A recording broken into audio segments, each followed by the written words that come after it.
Hi, this is Jeff Mitchell with the Golf Standard. Today we're talking about power sources in the golf swing. For that, I break the swing down into two main parts, two main sources of power. One, what does the body in itself do during a golf swing? And the second is, what do the arms and the hands do? So the first part of this is, what does the body do in a good swing to create power? To illustrate this, I put a club across my shoulders. I take a stance at about shoulder width. When I take a good swing, I'm going to revolve around the spine, back and through.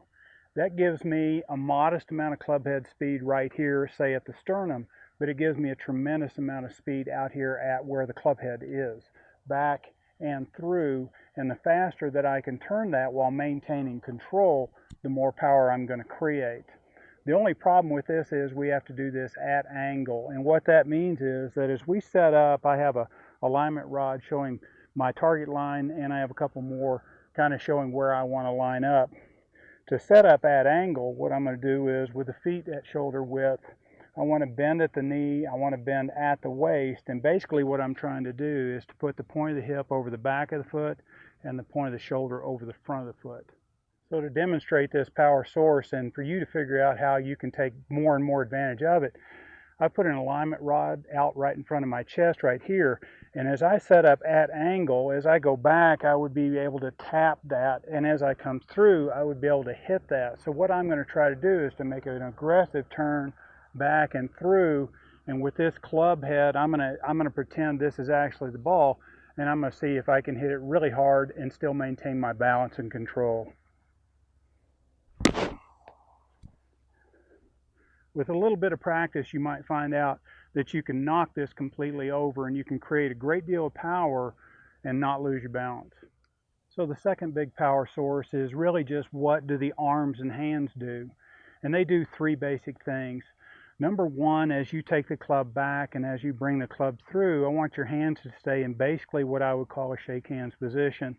So that as I set up, I'm in a good shake hands position here, and certainly until hip level here, I'm going to be in a good shake hands position. And as I come through the shot, I want to remain in a good shake hands position. The second thing that the arms and hands do is hinge at the wrist, and that is happening in a vertical position. It is the wrists work straight up and down as you go through the swing. Anytime you start bending the wrist this direction or this direction, you're opening and closing the club face quite a bit, and it can change the timing and the contact. So practice trying to just hinge the club in a vertical fashion. And then the third thing is what I simply call lift. As you go through the swing, you're going to stay in a shake hands position, you're going to hinge, and you're going to lift the hands to the top of the right shoulder. So as I start to put these two pieces together, I'm going to set up with the club across my shoulders, get into a really good dynamic posture where I've got some bend in the knees, bend at the waist, and I'm in a good balanced position. As I set up with my hands on the club, as I take it back, you can see that my hands stay in basically a shake hands position. I'm hinging in a vertical fashion, and I'm going to lift so that the hands are right at the top of the shoulder at the top of the backswing.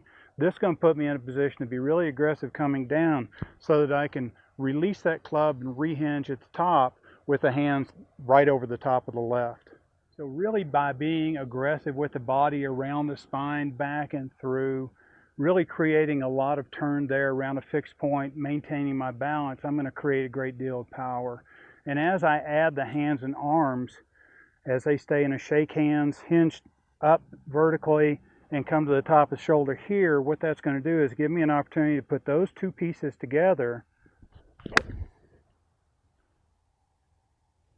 And what I can do is create a lot of power and still maintain a lot of control. Make sure you identify both of those power sources, work on them independently, put them together, and really have fun with your golf. Until next time.